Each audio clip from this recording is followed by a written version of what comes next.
Hello and welcome guys, welcome to my channel. It's Aadish Shaikh. तो आज की इस वीडियो में मैं आपके साथ शेयर करने वाला हूँ D365 फिन एंड ऑप्स के अंदर रिटेल एंड कॉमर्स का मॉड्यूल है जो कॉमर्स से रिलेटेड है और पॉइंट ऑफ सेल से रिलेटेड है, पॉज से रिलेटेड है। तो सबसे पहले हम इसमें देखेंगे कि किस तरह से हम एक कस्टम फील्ड ऐड करेंगे फिन ऑप्स के अंदर, ठीक है, हेड क्वार्टर के अंदर, और फिर उसी फील्ड को हम यूज़ करेंगे पॉइंट ऑफ सेल के अंदर। तो मैं सबसे पहले स्टार्ट करने जा रहा हूँ। कस्टमर के टेबल में हम एक फील्ड ऐड करेंगे, ठीक है, उसके फॉर्म में ऐड करेंगे, फिर हम उसको चेक करेंगे एंड देन उसके बाद हम नेक्स्ट स्टेप पर जाएंगे, उसको सर्च करेंगे, ठीक है। तो हम यहाँ से सबसे पहले कस्ट टेबल ले लेते हैं। प्रोजेक्ट मैंने बनाया हुआ है, अपना मॉडल मैंने बनाया हुआ है, ठीक है। तो कस्ट टेबल में मैं आ जाता हूँ। कस्ट टेबल का मैं यहाँ बनाता हूँ एक्सटेंशन,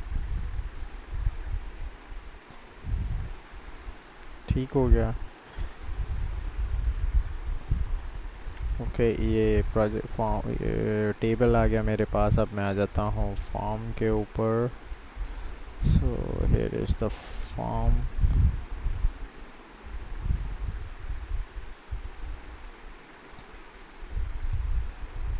क्रिएट एक्सटेंशन,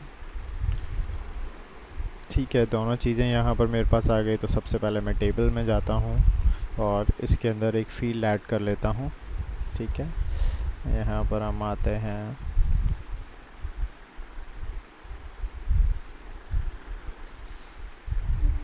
आने के बाद स्ट्रिंग की एक फील्ड ले लेंगे हम।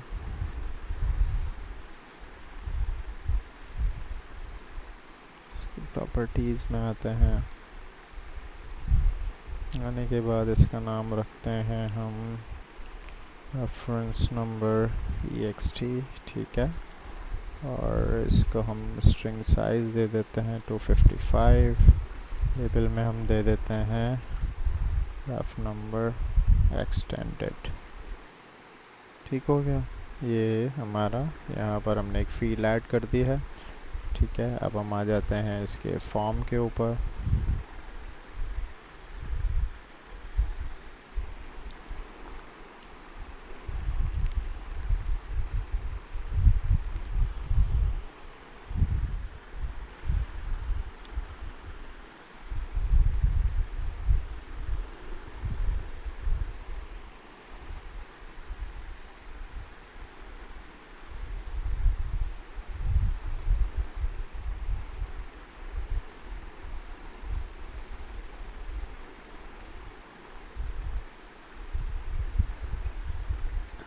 यहाँ हमारी फील्ड चेक कर लेंगे कस्ट टेबल के अंदर।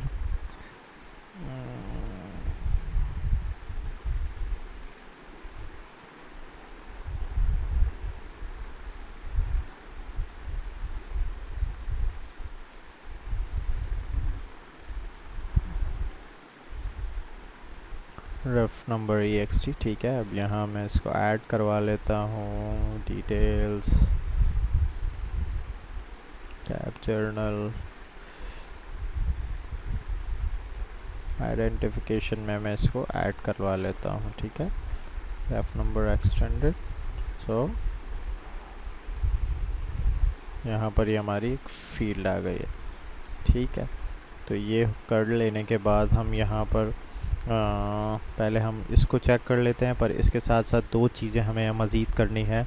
एक रिसोर्स फाइल लेनी है और एक हमने हैंडल लेनी है, जिसके थ्रू क्या होगा कि ये जो फील्ड हमने ली है वो हमारी लिंक हो जाएगी। ये तो हमने फाइनऑप्स के अंदर चीज़ ऐड कर ली। अब जो हमें करना है वो हमें पॉइंट ऑफ सेल के टेबल के अंदर भी हमने फील्ड ऐड करनी है अपनी इसी नाम से, ताकि हम वहाँ पर इसकी रिफ्लेक्शन देख सकें, ठीक है। तो सबसे पहले मैं इसको पहले मैं बिल्ड कर लेता हूँ, ताकि हम पहले ये फील्ड्स देख लें। मैं इसके टेबल में भी आपको दिखा दूँ और फिर उसके बाद हम नेक्स्ट स्टेप पर जाएंगे।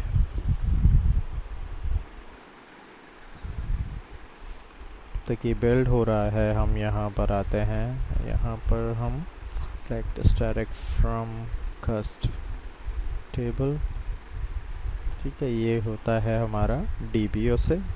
तो यहाँ पर कस्ट टेबल आ गया और जो दूसरा टेबल है हमारा वो होगा ax.cust टेबल, ठीक है। तो अभी इन दोनों को अगर हम देखें तो इनके अंदर हमारे पास लास्ट में फील्ड अभी आई नहीं है, ठीक है। और इसी तरह इसके अंदर भी हमारे पास रेफरेंस नंबर की फील्ड नहीं है जिसको हम अभी ऐड करवाएंगे। तो ये बिल्ड हो जाती है। फर्स्ट टाइम कंपाइल हो रहा है तो ये थोड़ा टाइम लेगा।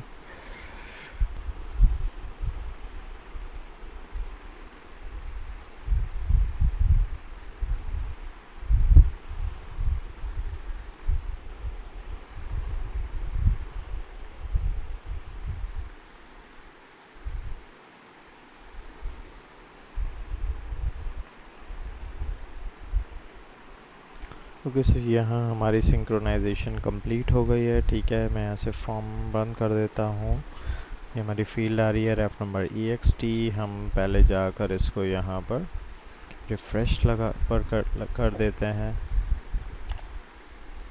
ओके, इसकी सर्विस स्टार्ट कर देता हूँ।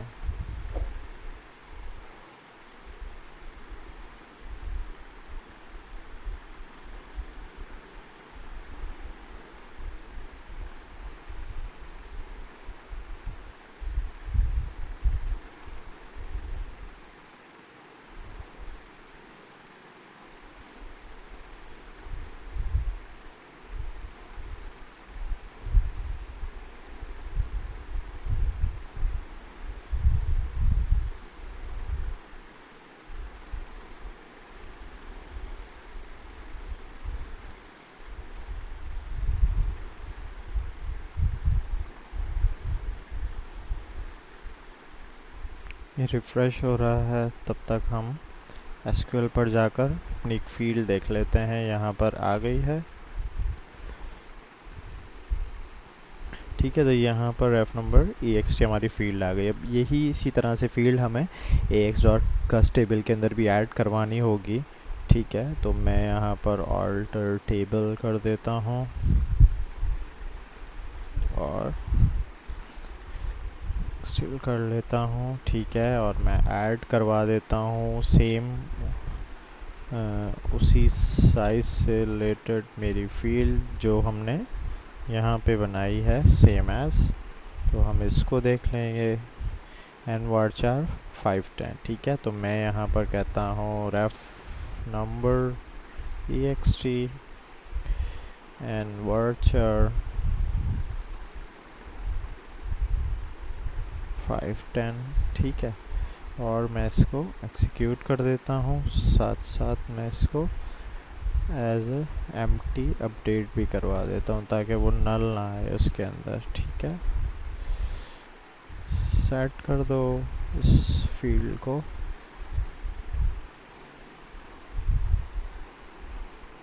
ठीक है। अब हम चल के यहाँ पर भी ये फील्ड देख लेते हैं।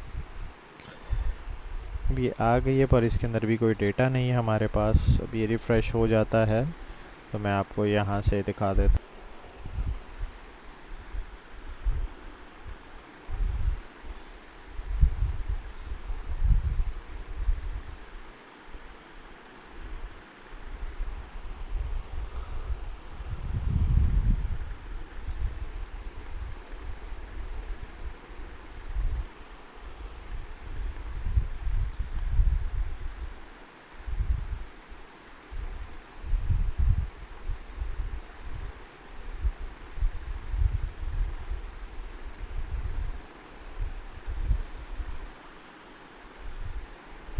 यहाँ पर हम रिटेल एंड कॉमर्स से भी जा सकते हैं या कस्टमर को आप डायरेक्ट भी सर्च कर सकते हैं, ठीक है। तो मैं यहाँ पर कस्टमर में जाऊँगा और ऑल कस्टमर्स में जाऊँगा।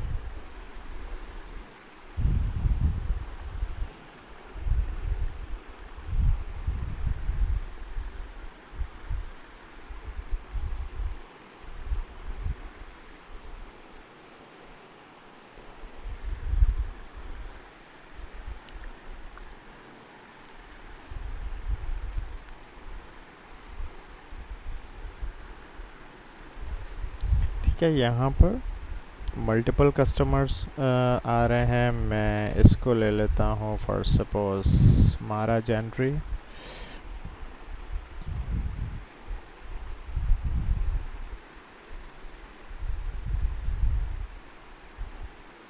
मैं इंटरनली पहले आपको फील्ड दिखा दूँ। यहाँ पर मैं इसको एडिट करता हूँ और ये हमारी फील्ड यहाँ पर आ गई। ठीक है, अब यहाँ पर मैं इसको ABCD 1 2 3 4 समथिंग में कुछ दे देता हूँ। मैं इसको सेव कर देता हूँ।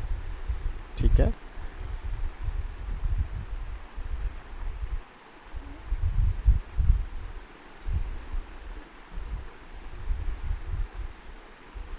इसी तरह मैं यहाँ पर ही ये कॉलम ऐड कर देता हूँ ताकि मुझे बार बार अंदर ना जाना पड़े और मैं यहीं से ही मॉडिफाई कर लूँ।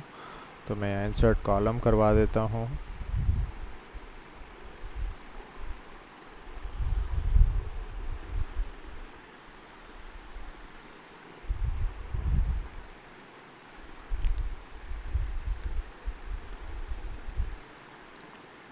ठीक है, ये हमने इसको अपडेट कर दिया। ये फील्ड हमारी इसी लिस्ट के अंदर आ जाएगी लास्ट में, जैसे कि ये आ रही है। इसको मैं यहाँ पर ले लेता हूँ।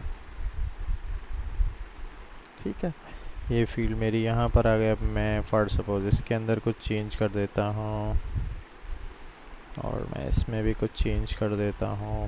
मैं मल्टीपल टेक्स्ट डाल रहा हूँ कुछ भी।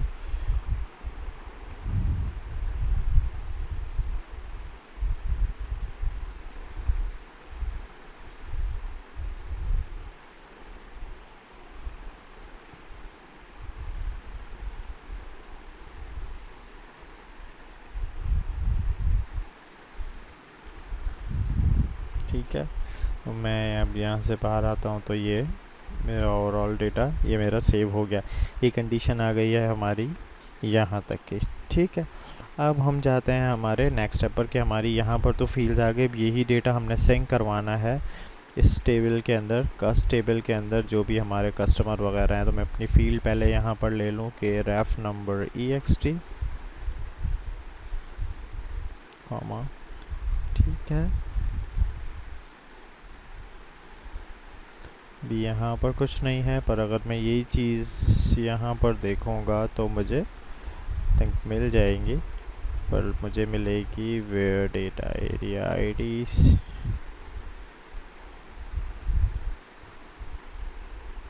USRT के अंदर। यहाँ पर मेरा डेटा आ रहा है, लेकिन इसके अंदर अभी मेरे पास कोई डेटा नहीं है। तो अब इसकी वर्किंग के लिए हम चलते हैं दोबारा से विजुअल स्टूडियो में। यहाँ आने के बाद हमने यहाँ पर फील्ड तो ऐड कर दी, लेकिन अब अगर हमें इसको लिंक अप करना है और उसके सिस्टम में शो करवाना है तो एक तरीका सिस्टम के थ्रू भी होता है, एक तरीका XML के थ्रू भी होता है। तो हम रिसोर्स फाइल ऐड करेंगे और अपनी XML यहाँ पर ऐड करवाएंगे। तो हम चलते हैं, ऐड करते हैं न्यू आइटम,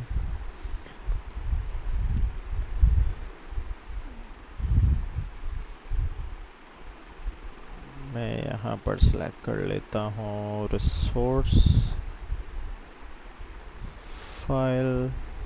सोर्स फाइल आ गई, इसका मैं नाम ले देता हूँ कस्टम कॉलम कस्ट टेबल _X7 दे देता हूँ। ये मैंने ऐड किया तो ये मुझसे क्लास पूछेगा कि आपने कौन सा इस क्लास को इसके अंदर पार्ट बनाना है। तो मेरे पास ऑलरेडी क्लास है कस्टम कॉलम कस्ट टेबल के लिए, तो मैं इसको ऐड कर लेता हूँ यहाँ पे। ठीक है, तो यहाँ पर मेरी ये एक XML की फ़ाइल आ गई है। इसके अंदर मैंने इसी नाम से इसको सेटअप करके रखा है। ये करता क्या है कि X7 इसका स्कीमा जो भी है वो मैं आपको दिखा देता हूँ। किस टेबल के अंदर ID इसकी ऑलरेडी बनी हुई है, इसकी जो जॉब बनी हुई है। ठीक है, अब टारगेट टेबल हमारा कस्ट टेबल ही है और टारगेट स्कीमा का टेबल कौन सा है वो भी हमारा कस्ट टेबल है। ठीक है, और जो सब किस जॉब के अंदर आना चाहिए वो जॉब यहाँ मेंशन की हुई, और फील्ड हमने कौन सी दी है, रेफ नंबर EXT की हमने फील्ड दी है। तो बाकी इसके अलावा इसके अंदर और कुछ नहीं है। जितनी भी आपकी एक्सटेंडेड फील्ड होंगी वो आप इसी के अंदर ऐड कर देंगे। ठीक है, तो इसको मैं सेव करता हूँ। इसके बाद मुझे यहाँ पर ऐड करनी होगी एक हैंडलर क्लास। ठीक है, तो मैं एक यहाँ पे हैंडलर क्लास ले लेता हूँ।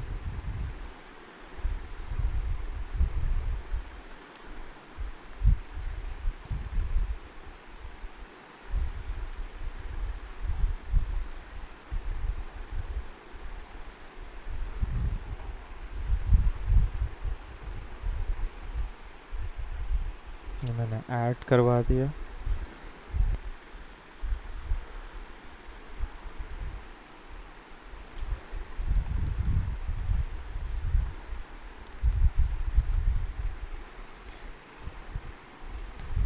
तो ये हैंडलर क्लास का कोड मेरे पास ऑलरेडी ड्राइव हुआ था, तो वो मैंने ले लिया है। मैं इसका नेम क्रैक कर देता हूँ, ठीक है। यहाँ पर जो नाम आएगा वो आपका आएगा कस्टम कॉलम कस्ट टेबल अंडरस्कोर AX7। यही नाम आपने देना है जो आपके रिसोर्स फाइल का है। इसको कॉपी करके यहाँ पेस्ट भी कर सकते हैं, ठीक है। तो एक ये स्टेप हमारा हो गया, हमने इसको दोबारा से बिल्ड करना है।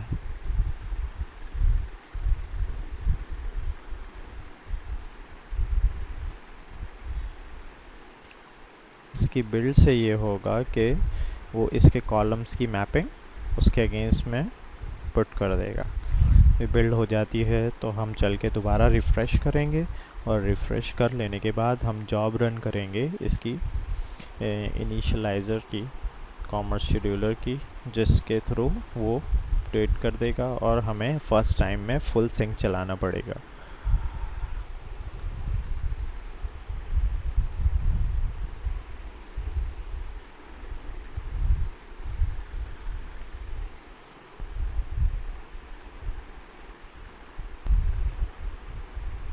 ओके, सो बिल्ड यहाँ पर हमारी कंप्लीट हो गई है। अब हम चल के इसको रिफ़्रेश कर लेते हैं। हम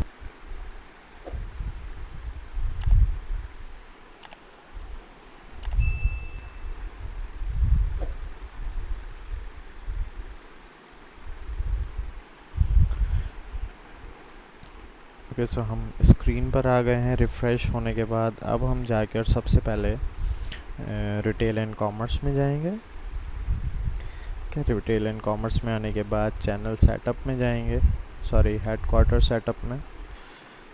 क्वार्टर सेटअप में जाने के बाद हम यहाँ पर इनेबल कर लेते हैं। तो इनिशियलाइज कॉमर्स शेड्यूलर स्कीमा आपने रन करना है, इसको ओके कर देना है।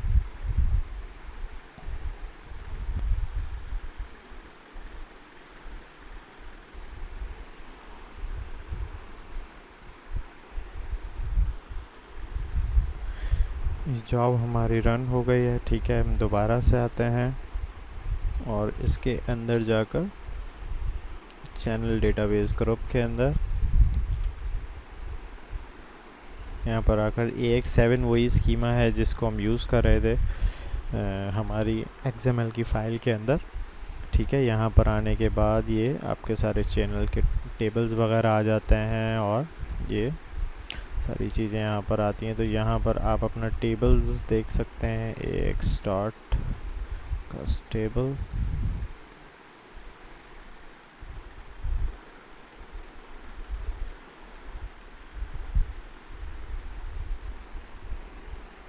ठीक है।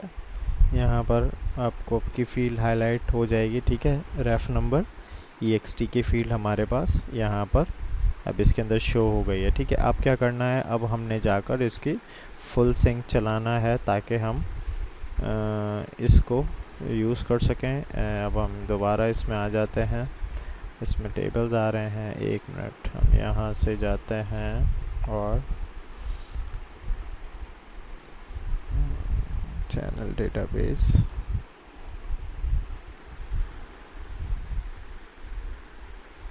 ठीक है। अब यहाँ पर आ रहा है फुल डेटा सिंक, ठीक है। फुल डेटा सिंक में आने के बाद हम यहाँ पर कस्टमर सेलेक्ट कर लेंगे 1010, ठीक है। ये हमने यहाँ पर सेलेक्ट किया, हमने इसको ओके कर दिया। जब ये फुल सिंक की जॉब चल जाएगी, ठीक है, फुल चल जाएगी, तो फिर उसके बाद क्या होगा कि जो भी हमारा डेटा फिनॉप्स के अंदर हमने जो भी एडिशन की थी कॉलम्स के फील्ड्स के अंदर, वो डेटा सारा हमारा पॉपुलेट होकर आ जाएगा AX डॉट कस्ट टेबल के अंदर। तो ये कुछ देर लेगा, थोड़ा टाइम लेगा इस डेटा को शो ऑफ करने में। तो ये हम देख रहे हैं कुछ अकाउंट नंबर के अगेंस्ट में यहाँ पर जो डेटा है और इस रेफरेंस नंबर EXT की फील्ड में है वो यहाँ पर हमें हाईलाइट हो जाएगा। It will take some time और फिर उसके बाद ये यहाँ पर हाईलाइट हो जाएगा। हम यहाँ डेटा सेशन में जाकर और हम इसकी हिस्ट्री में जाकर देख सकते हैं। और इसके अलावा अगर आपको कोई शेड्यूल जॉब रन करनी हो, नॉर्मली फ़र्स्ट टाइम हम फुल सिंक चलाते हैं, उसके बाद हम अगर हमने एक दो रिकॉर्ड अपडेट किए तो डिस्ट्रीब्यूशन स्केड्यूल में आ जाते हैं, ठीक है। और यहाँ पर आने के बाद यहाँ पर मल्टीपल जॉब्स आ रही हैं जिसको आपने रन करना होता है ताकि इसका इम्पैक्ट पॉज के ऊपर और पॉज की डेटाबेस के ऊपर आ जाए। तो जिस तरह ये आ रहा है 1010, अगर हम इसकी हिस्ट्री में जाएं, ठीक है, तो यहाँ पर अभी ये स्टार्ट हुआ है फर्स्ट टाइम, ठीक है, डेटा सिंक होने के लिए। हम इसको रिफ़्रेश कर सकते हैं। यहाँ पर अभी इसने इसको रन नहीं किया है तो ये 1 by 1 क्यू में जाता है और इसको ऐड करता है। अब ये अवेलेबल हुआ है और रॉज अफेक्टेड यहाँ पर कोई शो नहीं हो रही, ना ही वर्जन कोई आ रहा है। तो अभी ये स्टार्ट हुआ है, अब रॉज अफेक्ट हो गई हैं इतनी, ठीक है। जब तक यहाँ पर अप्लाइड नहीं आ जाता तब तक आपका डेटा अपडेट नहीं हुआ है। तो इसके लिए आपको थोड़ा वेट करना पड़ता है।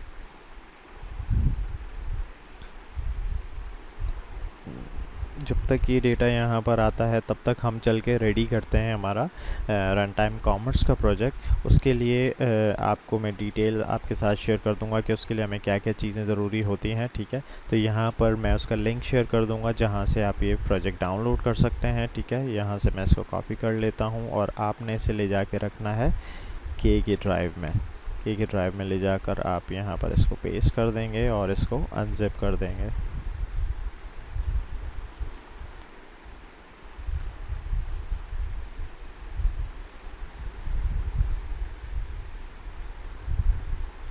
एक्सट्रैक्ट,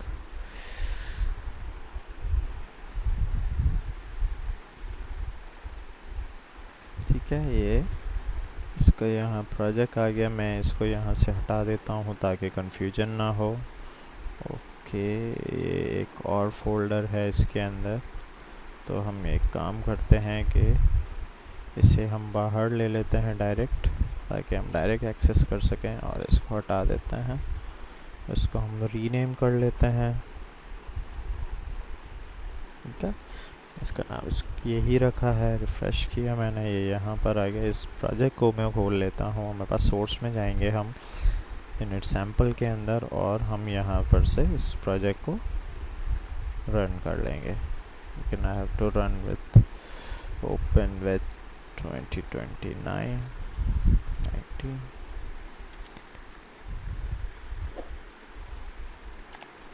ये प्रोजेक्ट लोड हो रहा है, तब तक हम इसे चेक कर लेते हैं ये हमारा कहाँ तक आया है। ये अप्लाइड हो गया है, दैट मीन्स के अब आपका डेटा यहाँ पर शो ऑफ होना चाहिए। तो अब आप देख सकते हैं कि ये जो कस्टमर का डेटा हमारा यहाँ पर था वो अब इसके अंदर भी हाईलाइट हो रहा है सेम एज। तो ये हमारी एक साइड का डेटा वो हो गया कि एक तरफ से डेटा सिंक हो के हमारे पॉज के अंदर आना शुरू हो गया। अब जो हम काम करने जाएंगे, अब हम वो काम करेंगे कि जो हमारी पॉज है, ठीक है, पॉज को हम रिफ़्रेश कर लेते हैं एक दफ़ा। मैं आपको स्क्रीन बताता चलूँ कि कहाँ पर जाकर हम इसका डेटा इम्पैक्ट कराएंगे। कस्टमर की फॉर्म पर जाएंगे, ठीक है। कस्टमर की लिस्ट जहाँ आ रही होती है वहाँ पर हम इसका जो डेटा है उसको हम पॉपुलेट करवा देंगे, ठीक है।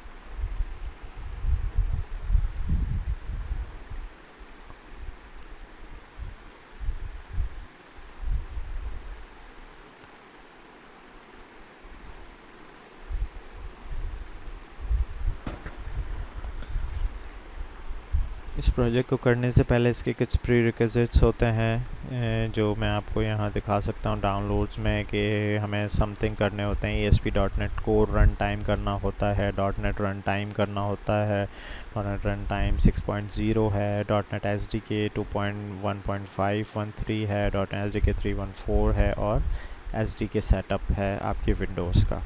तो ये सारी चीज़ें हमने यहाँ करनी होती है, ठीक है। तो एक दफ़ा मैं यहाँ पर इसकी बिल्ड रन कर लेता हूँ ताकि अगर कोई एरर होगा तो वो हमें हाईलाइट हो जाएगा। ठीक है,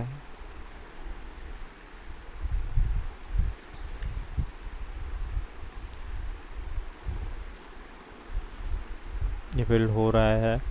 तो हम यहाँ पर आ गए हैं। ठीक है, यहाँ पर आने के बाद सबसे पहले अगर तो आपने पॉज से रिलेटेड इसकी कॉन्फ़िगरेशन किस तरह से यूज़र को लिंक करते हैं और नहीं देखी है, तो वीडियो में आपके साथ शेयर कर दूँगा कि आप किस तरीके से मतलब लिंक कर सकते हैं यूज़र को और पॉज पर जाकर अपनी ट्रांजैक्शन कर सकते हैं और इस चीज़ों को देख सकते हैं। तो मैं यहाँ पर अपनी यूज़र की आईडी डाल देता हूँ जो मैंने लिंक की हुई थी। ठीक है, और मैं साइन इन कर लेता हूँ।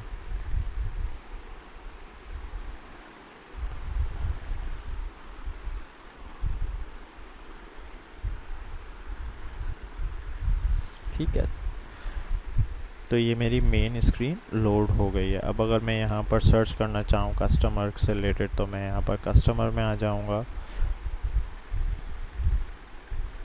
ठीक है, तो यहाँ पर मेरे मल्टीपल कस्टमर से रिलेटेड डेटा सर्च होकर यहाँ पर शो ऑफ हो गया। अब हम क्या करने जा रहे हैं, हम यहाँ पर वो जो एक्सटेंडेड फील्ड हमने ली थी उसको हम यहाँ पर प्लेस करने जा रहे हैं ताकि हम उसको सर्च आउट कर सकें और हम उसको यहाँ पर देख सकें। ठीक है, तो हम चलते हैं अपने प्रोजेक्ट पर वापस से। ओके, तो ये हमारा प्रोजेक्ट है स्केल यूनिट का। ठीक है, मैंने इसको यहाँ पर बिल्ड करके देख लिया था, तो ये सक्सेसफुली बिल्ड हो गया। अच्छा, उसके बाद हम आ जाते हैं यहाँ पर। सबसे पहले तो चैनल डेटाबेस में क्या होता है, डिफ़ॉल्ट इसके टेबल से रिलेटेड यहाँ पर एग्जाम्पल टेबल की एक एग्जाम्पल होती है जो इस प्रोजेक्ट के अंदर होती है, जो आपको सारे प्रोजेक्ट्स के अंदर देखने को मिलेगी। तो इसका स्क्रिप्ट आप यहाँ पे रख सकते हैं। ठीक है, कॉमर्स रन टाइम में आते हैं तो यहाँ पर भी आप अगर देखेंगे कंट्रोलर है या एंटिटीज़ हैं तो एग्जाम्पल से रिलेटेड चीज़ें मिलेंगी, क्योंकि ये क्रिएट डिलीट अपडेट से रिलेटेड है, ताकि इसमें एक पूरी एक लर्निंग प्रोसेस है कि किस तरीके से आप मॉडिफाई कर सकते हैं, अपना एक नया फॉर्म बना सकते हैं। तो वो एग्जाम्पल से रिलेटेड है। अच्छा, हमारी जो वर्किंग है, हमारी जो रिक्वायरमेंट है वो हम कवर करेंगे ट्रिगर के अंदर जाकर। हमारी एक क्लास है channel data service request trigger की। ठीक है, इसको मैं यहाँ पर खोल लेता हूँ। ओके, अच्छा, इसके बाद हम आ जाते हैं नेक्स्ट पे। इसमें भी कोई मैसेजेस से रिलेटेड वगैरह प्रॉक्सी है, तो इसमें भी हमारा कोई ऐसा काम नहीं है। मेन हमारे लिए है pause and commerce run time. तो पॉज के अंदर भी अगर मैं आऊँ स्टार्टिंग से, तो यहाँ पर कंट्रोल से रिलेटेड आप जो भी एक्सटेंड करेंगे, जो भी चीज़ करेंगे वो यहाँ पर रखेंगे।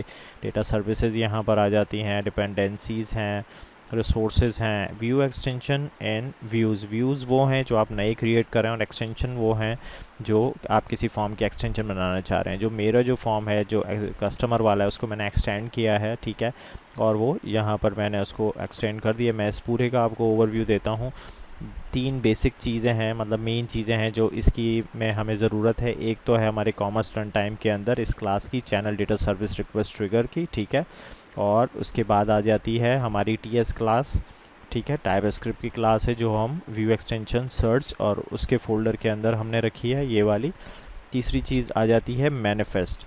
ठीक है, ये इस चीज़ को करती है रजिस्टर। तो जो हमारी ये टीएस वाली क्लास है कस्टमर सर्च कॉलम, ठीक है, वो हम क्या करेंगे, इसी तरह इसको एक्सटेंड किया हुआ है। इसमें जाकर आपने क्या करना है, सर्च व्यू में जाकर इसमें आपने इस तरीके से अपना एक कस्टमर लिस्ट कॉन्फ़िगरेशन करके और यहाँ पर आपने इसको हाईलाइट कर देना। ये जब आप कर देंगे तो दैट मीन्स कि ये वाली फ़ाइल इसके अंदर रजिस्टर्ड हो गई। मैं अब ओवरव्यू देता हूँ कि हम यहाँ पर हमने किया क्या। तो पहले हम इस पर आ जाते हैं कि फ्रंट एंड पर कैसे हमारी विजिबिलिटी होगी कॉलम की। तो कस्टम सर्च लिस्ट कॉलम है, यहाँ पर हमने इसको इंपोर्ट किया है, सर्च व्यू को, इसकी एंटिटीज़ को। ठीक है, और जो आपको मैं पहले भी दिखा चुका हूँ कि जो हमारी मेन स्क्रीन थी उसमें अकाउंट नंबर, फुल नेम, और यहाँ पर आ रहा था एड्रेस, ईमेल एंड फ़ोन। तो हमने क्या किया कि ये एड्रेस की जगह पर अब हमने अपना एक टाइटल दे दिया, रेफ नंबर EXT।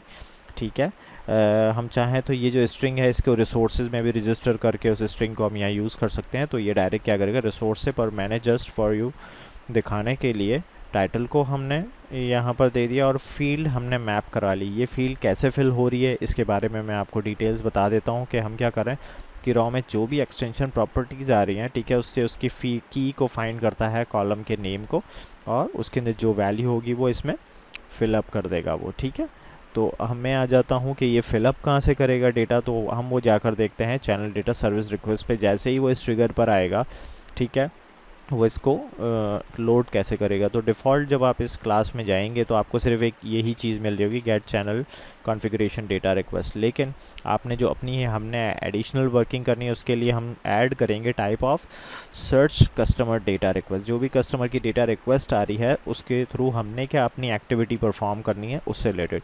यहाँ पर देखेंगे ऑन एग्जीक्यूट के मेथड के ऊपर हम जब आएंगे तो यहाँ पर हमें रिक्वेस्ट एंड रिस्पॉन्स मिल रहा होगा।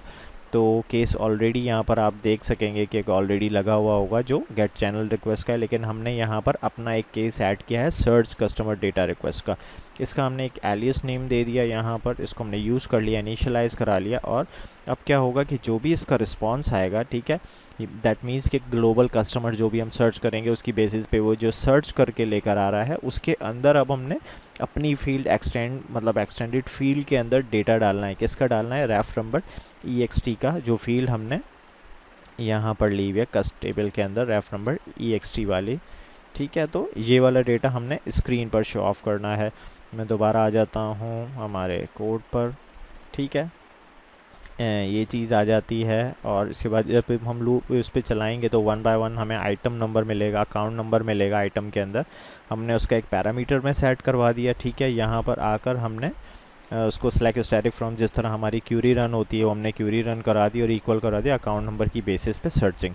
अब जब हमें यहाँ पर रिकॉर्ड मिलेगा, दैट मीन्स हम क्या करवा रहे हैं, एक वेरिएबल में उसकी वैल्यू ले रहे हैं और इस आइटम की एक्सटेंशन प्रॉपर्टीज़ के अंदर हम फिलअप करा रहे हैं। फॉर सपोज़ कि हमें यहाँ पर इस अकाउंट नंबर के अगेंस्ट में कुछ डेटा नहीं मिला, ठीक है, तो क्या है कि ये वैल्यू स्ट्रिंग डिफ़ॉल्ट खाली जा रहा है, तो वो उसकी जगह उसको खाली फिल कर देगा। दैट मीन्स ये लूप में जाकर जब सब ऐड हो जाएगा तो वो उसको हमें शो कर देगा, ठीक है। तो इसके बाद क्या है कि इसके बाद हमारा है, आप यहाँ पर आ जाएं और इसकी प्रोजेक्ट को आपने रीबिल्ड कर लेना है। ये सारी चीज़ें चेंजेस अप्लाई कर लेने के बाद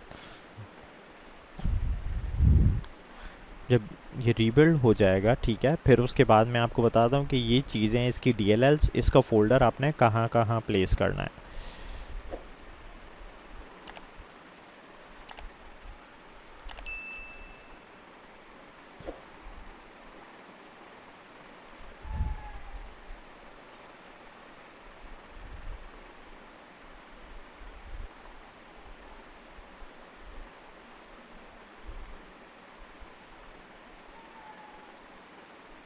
ठीक है, ये हमारा बिल्ड हो गया है। तो सबसे पहले आप ये यहाँ से जा सकते हैं या मैं ऑप्शन बता सकता हूँ जहाँ से आपने इसको कॉल किया है, ठीक है। तो अब क्या होता है, मैं इस प्रोजेक्ट पर आ जाता हूँ। जैसे मेरा प्रोजेक्ट है, इसकी मैं सोर्स में जाऊँगा। सोर्स में जाने के बाद ये मेरा प्रोजेक्ट आ जाएगा जो भी रनिंग है, ठीक है। कॉमर्स रन टाइम में जाने के बाद बिन में जाऊँगा। बिन में डीबग है, डीबग में नेट स्टैंडर्ड 2.0, इस DLL को मैं करूँगा यहाँ से कॉपी, ठीक है। और एक और मैं विंडो अलग से खोल लूँगा, विंडो मेरे पास आ रही है। अब मैं क्या करूँगा, के में ही रिटेल सर्वर में जाऊँगा। रिटेल सर्वर के वेब रूट में बिन के अंदर जाकर EXT का फ़ोल्डर देख लूँगा मैं। EXT आ रहा है यहाँ पर मैं अपनी DLL प्लेस कर दूँगा। एक चीज़ हमने यहाँ DLL प्लेस करनी है और जिस नाम से DLL प्लेस की है हमने इसके अंदर कॉन्फ़िगरेशन भी डालनी है। तो मैं इसको ओपन कर लेता हूँ। ओके, मैंने इसको यहाँ पर ओपन कर लिया। तो मेरे पास ऑलरेडी मैंने एक चीज़ ऐड की हुई थी तो जो यहाँ पर शो रही है। अगर आपके पास शो नहीं हो रही तो आपने क्या करना है, यहाँ से इसको कॉपी करना है, यहाँ पर ऐड करना है, ठीक है। और ये जो नाम है आपका सेम एज़ होना चाहिए जो आपकी ये DLL का नाम है, ठीक है। ये जो DLL का नाम यहाँ से आप कॉपी करेंगे और यहाँ पर इसको पेस्ट करने के बाद इसको सेव कर देंगे एक दफ़ा, ठीक हो गया। अच्छा, उसके बाद आ जाते हैं हम, ये हो गया हमारी DLL का काम। अच्छा, अब उसके बाद क्या है, हम वापस यहाँ पर आएंगे, स्केल यूनिट के प्रोजेक्ट में जाएंगे, बिन डीबग में .NET standard 2.0, cloud scale unit extension, cloud pause code extension, इस फोल्डर को कॉपी करेंगे, contoso.commerce को। इसको हमने यहाँ से कॉपी किया। हम यहाँ से दोबारा से के में आ जाएंगे। के में आने के बाद retail cloud POS web route और एक्सटेंशन में जाएंगे। यहाँ पर अगर ऑलरेडी आपका आ रहा है तो उसको आप हटा देंगे और मैं यहाँ दोबारा से अपना फ़ोल्डर प्लेस कर लूँगा। ये इसका क्या है कि बिल्ड हो जाने के बाद आपने ये एक्टिविटी परफॉर्म करनी है। ये परफॉर्म कर लेने के बाद अब आप अपने पॉज की स्क्रीन पर आएंगे, इसको एक दफ़ा रिफ़्रेश कर लें।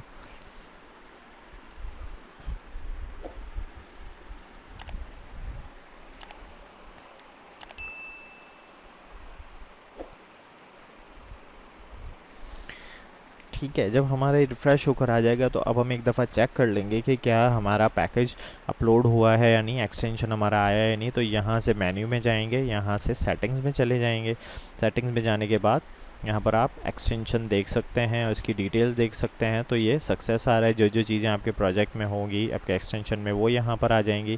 तो हम यहाँ पर बैक आ जाते हैं। ठीक है, अब हम यहाँ से लॉगिन कर लेते हैं। ठीक है,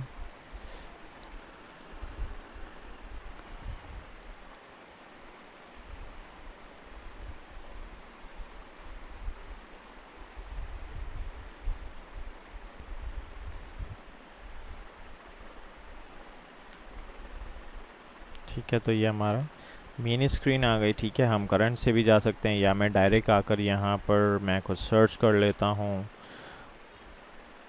फॉर सपोज़ प्रोडक्ट में नहीं आया, मैं देखता हूँ कस्टमर में क्या हमें कुछ मिला। ठीक है, तो अब हम जब हम देख रहे हैं तो यहाँ पर आप देख सकते हैं अकाउंट नंबर आ गया, नेम, रेफ नंबर, EXT, कॉन्टैक्ट, ईमेल और फ़ोन नंबर। ये वही वाले वर्डिंग है 004005 में 123456। अब अगर मैं इसको यहाँ पर जाकर देखूँ कि 004 003 या 00005 तो 123456, तो ये वही वाला डेटा है जो हमारा इसके अंदर मौजूद था और इसने इसको पिक किया है। ठीक है, इसी तरह से हम अगर इसको मज़ीद सर्च करना चाहें कि बाकी हमारा डेटा किस किस के अंदर है, तो ये कस्टम फील्ड आप इसके अंदर देख सकते हैं।